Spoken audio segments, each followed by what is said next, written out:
नमस्कार, जय हिंद, जय भारत दोस्तों। स्वागत है आप सबका एक बार फिर से आपके अपने चैनल स्काई स्पीक्स पर।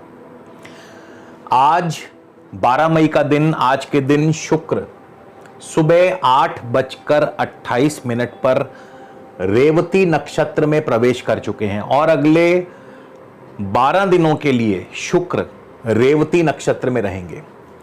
शुक्र का रेवती नक्षत्र में जो प्रवेश है, जो गोचर है, ये विशेष महत्व रखता है। इसका कारण यह है कि शुक्र अपनी इस समय उच्च राशि में है और शुक्र अपने परम मित्र बुध के नक्षत्र में है और बुध इस समय एक दिन पहले वक्र हो चुके हैं और ठीक कल यानी 13 मई को अस्त होने वाले हैं। तो ऐसे में शुक्र कैसा और क्या फल देंगे? शुक्र स्वयं उच्च के हैं, लेकिन उनका परम मित्र बुध वक्री है और अस्त होने वाला है कल 13 मई को। तो शुक्र आपको कैसा फल देंगे, क्या फल देंगे, किस प्रकार का फल देंगे, किस राशि अथवा लगन के जातकों को कहां से फायदा होगा, कहां से लाभ होगा और किन जातकों को सावधान रहना है। तो आज का ये गोचर अगले 12 दिनों के लिए विशेष महत्व रखता है। आपको एक प्रकार से गाइडेंस मिलती है कि आपको क्या करना है और क्या नहीं करना है। तो इसी के साथ दोस्तों, इस वीडियो को जरूर शुरू से लेकर अंत तक देखिएगा, तभी ये वीडियो पूरी तरह से आपको समझ में आएगा। इसके अलावा यदि आप मुझसे किसी भी प्रकार का निजी ज्योतिष या परामर्श लेना चाहते हैं तो स्क्रीन पर मेरा व्हाट्सएप नंबर दिया है। आपसे निवेदन है, कृपया इस नंबर पर व्हाट्सएप के माध्यम से आप मुझे कंसल्टेशन या फिर परामर्श टाइप करके, लिख करके मैसेज कर दीजिए। इसके बाद आगे की पूरी प्रक्रिया व जानकारी आपको उत्तर में भेज दी जाएगी। उसके पश्चात आप चाहें तो अपना अपॉइंटमेंट बुक करवा सकते हैं, जिस पर कि शुल्क लागू रहेंगे। इसके अलावा हमारी वेबसाइट है www.skyspeaks.in। आप हमारी वेबसाइट के माध्यम से भी अपना अपॉइंटमेंट बुक करवा सकते हैं। आगे बढ़ने से पहले एक चीज और क्लियर कर दूं, आज का जो ये गोचर फल है पूरी तरह से लगन पर आधारित है। कृपया इसे अपनी लग्न राशि से ही देखिएगा और खास करके जिनको भी इस समय शुक्र की ही महादशा, अंतरदशा अथवा प्रत्यंतर दशा चल रही है या बुध की दशा अंतरदशा चल रही है, उनके लिए यह गोचर आज का विशेष रूप से प्रभावी रहेगा। तो ये 2 पॉइंट्स याद रखिएगा। सबसे पहले हम शुरुआत करेंगे मेष लगन से। टाइम स्टैम्प्स के लिए आपको टिक मार्क्स को फॉलो करना है।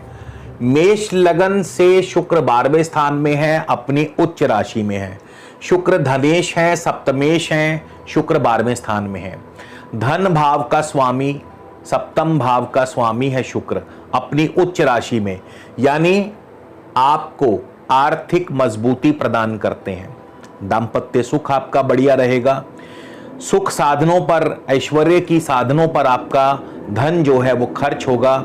लंबी दूरी की यात्राएं, वैसे भी ये महीना छुट्टियां आने वाली हैं तो कोई बड़ी बात नहीं, आप विदेश यात्रा पर भी जा सकते हैं, विदेश भ्रमण भी आपका हो सकता है। और इसके अलावा शुक्र बुध के नक्षत्र रेवती नक्षत्र में, अब यहां पे बुध जो हैं, एक तो बुध रेट्रो हैं, वक्री हैं, और बुध कल अस्त भी हो जाएंगे। तो जहां शुक्र आपको शुभ फल प्रदान करेंगे वहीं बुध के फलों में कमी आएगी। तो बुध आपके लिए क्या फल प्रदान कर सकते हैं? एक तो आपकी यदि कोई चेंज ऑफ प्लेस होने वाली थी या कोई आपका तबादला होने वाला था तो उसमें रुकावट डाल सकते हैं। आपके नौकरी के कामों में यानी आपकी जॉब में रुकावट डाल सकते हैं। आपको बात बात पर, समय समय पर जो है आपके कार्य रुकने लगेंगे अगले 12 दिनों के लिए। तो कोई ना कोई सरकारी कार्य आपका रुक सकता है और किसी निकट भाई बंधु से आपकी अनबन भी हो सकती है।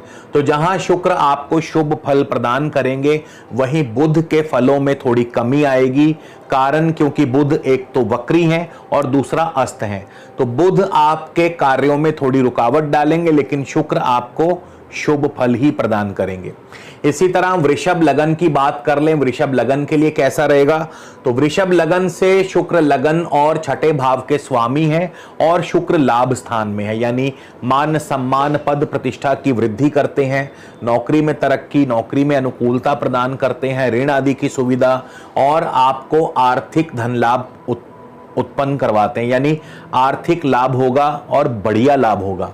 लेकिन शुक्र क्योंकि बुध के नक्षत्र में है और बुध वक्री हैं, तो बुध किन किन क्षेत्रों में आपके मार्ग में रुकावट पैदा करेंगे, तो सबसे पहले बुध द्वितीय भाव में है, धन भाव में है, तो पैसे का लेन देन, हालांकि लाभ होगा शुक्र के माध्यम से, लेकिन फिर भी पैसे का लेन देन सावधानी से करें। हो सकता है पैसा आते आते रुक जाए, कोई पेमेंट रुक जाए। यह भी हो सकता है कुटुंब में, परिवार में किसी के साथ छोटी मोटी नोक झोंक हो जाए। इसके अलावा गर्भवती महिलाओं को अगले 12 दिनों के लिए सावधान रहना है, क्योंकि बुध पंचमेश है, पंचम भाव के स्वामी हैं, और पंचम भाव का स्वामी जब वक्री हो तो ऐसे में जो गर्भवती महिलाएं हैं उनको थोड़ा सतर्क रहना होगा। इसके अलावा बुध वृषभ राशि में ही है, यानी वृषभ लगन में ही है, तो कहीं ना कहीं आपके कार्यों में रुकावट डालते हैं, अड़चन डालते हैं, आपकी कोशिशें असफल हो जाती हैं। तो ऐसे में बुध का जो प्रभाव है थोड़ा सा नेगेटिव रहेगा, लेकिन शुक्र फिर भी आपको सफलता दिलाते रहेंगे, आर्थिक समृद्धि प्रदान करेंगे। मिथुन लगन की बात करें तो मिथुन लगन से शुक्र पंचम और द्वादश भाव के स्वामी हैं, पंचमेश हैं, द्वादशेश हैं, और शुक्र जो हैं दशम भाव में विराजमान है। अब पंचमेश आपके कला, साहित्य, आर्ट्स, कल्चर, स्पोर्ट्स आदि में आपको सफलता दिलाता है। पंचम भाव संतान का है, संतान सुख की वृद्धि करता है। फिर शुक्र द्वादश भाव के स्वामी हैं, सैर सपाटा, लंबी दूरी की यात्रा, वेकेशंस पर आप जा सकते हैं, विदेश यात्रा पर जा सकते हैं। और शुक्र दशम भाव में है, मिथुन लगन से शुक्र दशम भाव में उच्च के होकर के बैठे हैं, तो जाहिर सी बात है कारोबार में, नौकरी में तरक्की और प्रमोशन प्रदान करते हैं, यानी अगले 12 दिनों तक आपके सर्व कार्य सिद्ध होंगे, कार्य संपन्न होंगे। लेकिन शुक्र बुध के नक्षत्र में है, और बुध क्या है, बुध लगन और चतुर्थ भाव के स्वामी हैं, तो कहीं ना कहीं सेहत और स्वास्थ्य पर इसका प्रतिकूल प्रभाव पड़ सकता है। आपके जमीन जायदाद संबंधी कार्यों में विघ्न और रुकावट आ सकती है। और बुध क्योंकि 12वें स्थान में ही बैठे हैं, वक्र होकर के बैठे हैं, तो शायद बुध आपको यात्रा आदि में कष्ट या असुविधा भी दे सकते हैं। तो यात्रा होगी लेकिन थोड़ा सा कष्ट और असुविधा भी आ सकती है। आपका विदेशी व्यापार यानी इंपोर्ट एक्सपोर्ट का व्यापार भी थोड़ा धीमा रहेगा, यानी इस बुध की इस पोजीशन से, वक्री और अस्त पोजीशन से थोड़ा सा प्रभावित होगा, क्योंकि बुध 12वें स्थान में है। इसी तरह कर्क लगन की बात करें, कर्क लगन से शुक्र चौथे और 11वें भाव के स्वामी हैं, यानी जमीन जायदाद से अच्छा लाभ होगा, पढ़ाई में आपका प्रदर्शन अच्छा रहेगा, सर्व कार्यों में सफलता, आर्थिक समृद्धि प्रदान करते हैं। शुक्र आपके नवम भाव में उच्च के हैं, धार्मिक यात्राएं, धार्मिक स्थानों की, तीर्थ स्थानों की यात्राएं, लंबी दूरी की यात्राएं, पिता पक्ष से सुखद अनुभव और फल प्राप्त होंगे।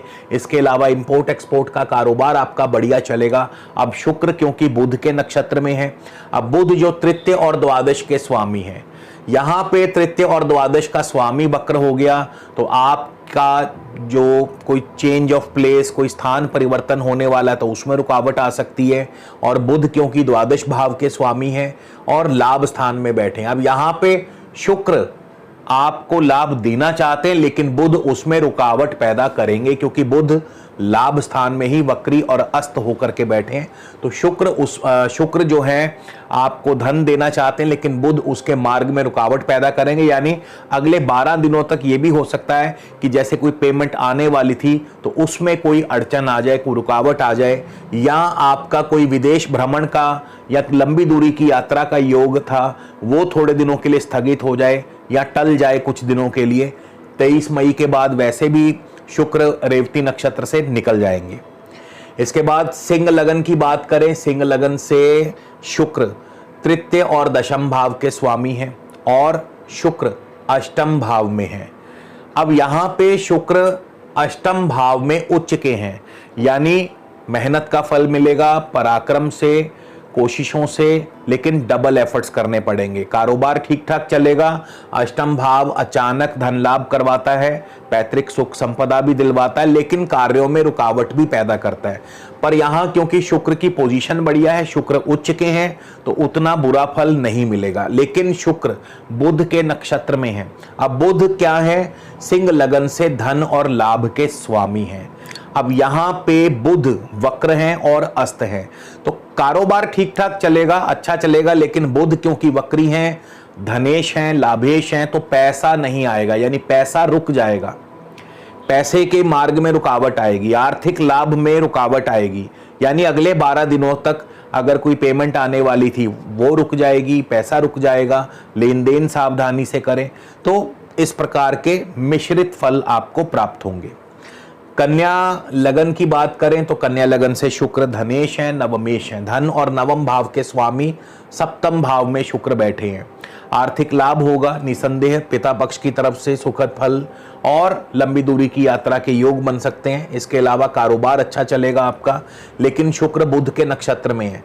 अब बुध के नक्षत्र में है, बुध लगन और दशम के स्वामी हैं, तो यहां पे क्या होगा? कारोबार में अगले 12 दिन रुकावट आएगी। कारोबार चलेगा लेकिन रुक रुक करके चलेगा, विघ्न आएंगे, बाधाएं आएंगी। कभी जैसे जिनका मशीनों से संबंधित कारोबार है तो कभी कोई मशीन खराब हो गई, कभी कोई मशीन खराब हो गई। किसी का जिसका जिस भी कारोबार से संबंध है उसके काम में रुकावट आएगी किसी ना किसी प्रकार से। और कहीं ना कहीं आपकी सेहत पर, स्वास्थ्य पर भी इसका प्रतिकूल प्रभाव पड़ता है। और आपका इंपोर्ट एक्सपोर्ट का व्यापार भी थोड़ा सा बाधित होगा अगले 12 दिन। तुला लगन की बात करें, शुक्र लगन और अष्टम के स्वामी हैं, मान सम्मान की वृद्धि करते हैं। और इसके अलावा शुक्र नौकरी में अनुकूलता प्रदान करते हैं, नौकरी नहीं है तो नौकरी दिलवा सकते हैं। आर्थिक समृद्धि, आर्थिक लाभ होगा, लेकिन बुध के नक्षत्र में है, विदेशी व्यापार आपका प्रभावित होगा। विदेशी व्यापार या कोई नया ऑर्डर जो आने वाला था वो थोड़ी देर के लिए विलंब हो जाएगा। इसके अलावा बुध आपके तुला लगन से अष्टम भाव में है, तो विघ्न और बाधाएं पैदा करते हैं, खास करके व्यापार में, कारोबार में अभी नुकसान की स्थिति बन सकती है। अगले 12 दिन जो है थोड़ा सा सावधानी से कारोबार कीजिएगा। वृश्चिक लगन की बात करें तो शुक्र आपके सप्तमेश और द्वादशेश हैं, और शुक्र जो है पंचम भाव में बैठे हैं। तो शुक्र के प्रभाव से, क्योंकि शुक्र पंचम भाव में उच्च हैं, तो आपके लिए भी हॉलिडे यानी वैकेशंस पर जाना हो सकता है, सैर सपाटे पर जाना हो सकता है, लंबी दूरी की यात्रा, यहाँ तक कि विदेश यात्रा भी हो सकती है, विदेश भ्रमण हो सकता है। और इसके अलावा शुक्र क्योंकि बुध के नक्षत्र में है, बुध अष्टम और लाभ के स्वामी सप्तम भाव में है, तो कारोबार थोड़ा रुकेगा, कारोबार में रुकावट आएगी। और इसके अलावा आपके वैवाहिक या मांगलिक कार्यों में भी बाधा आ सकती है, डिले पैदा कर सकते हैं। और इसके अलावा आमदनी के मार्ग में रुकावट पैदा करते हैं। धनु लगन से शुक्र छठे और 11वें भाव के स्वामी हैं, और शुक्र धनु लगन से चौथे भाव में है उच्च के। तो यहाँ पे आपको जमीन जायदाद संबंधी कार्यों से लाभ हो सकता है, नए भवन, नए भूमि, नए वाहन सुख आदि की प्राप्ति हो सकती है। इसके अलावा आपको आपका पढ़ाई में आपका प्रदर्शन अच्छा रहेगा। और शुक्र क्योंकि बुध के नक्षत्र में है, और बुध सप्तमेश हैं, दशमेश हैं, छठे भाव में वक्र होकर के बैठे हैं, तो नौकरी और कारोबार में थोड़ी सी रुकावट आएगी। अगले 12 दिन आपके कारोबार में काम रुकेंगे, आपके कार्य बनते बनते रुकने लगेंगे, और कहीं ना कहीं इससे आपका कार्य जो है वो प्रभावित होगा। तो अगले 12 दिन थोड़ा सा दिक्कतें आ सकती हैं, लेकिन केवल 12 दिनों के लिए। मकर लगन की बात करें तो मकर लगन से शुक्र पंचम और दशम भाव के स्वामी हैं, और तृतीय स्थान में बैठे हैं, तो अपने पराक्रम से कार्य वृद्धि करते हैं, यानी कार्यों में सफलता और मान सम्मान, प्रतिष्ठा, प्रमोशन आदि की प्राप्ति। और शुक्र क्योंकि बुध के नक्षत्र में है, बुध छठे और नवम भाव के स्वामी पंचम भाव में है, तो यहाँ पे बुध जो है नौकरी पेशा व्यक्तियों के लिए थोड़ी दिक्कत पैदा करते हैं। और इसके अलावा आपके नौकरी में रुकावट या नौकरी में परिवर्तन, या ये भी हो सकता है कि कोई आपकी यात्रा आदि स्थगित हो जाए, यात्रा टल जाए। तो इस प्रकार से आपका शुक्र और बुध का मकर लगन के लिए प्रभाव रहेगा। कुंभ लगन की बात करें तो कुंभ लगन से शुक्र चौथे और नवम भाव के स्वामी है, धन भाव में है। यहाँ पे शुक्र आपको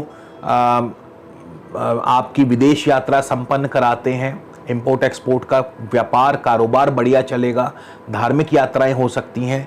इसके अलावा आपको अच्छा आर्थिक धन लाभ भी होगा। शुक्र क्योंकि बुध के नक्षत्र में है और बुध वक्र हैं, अस्त हैं, तो पंचम और अष्टम भाव के स्वामी बुध जो हैं ये कहीं ना कहीं आपके शेयर मार्केट में आपकी नुकसान की स्थिति बन सकती है।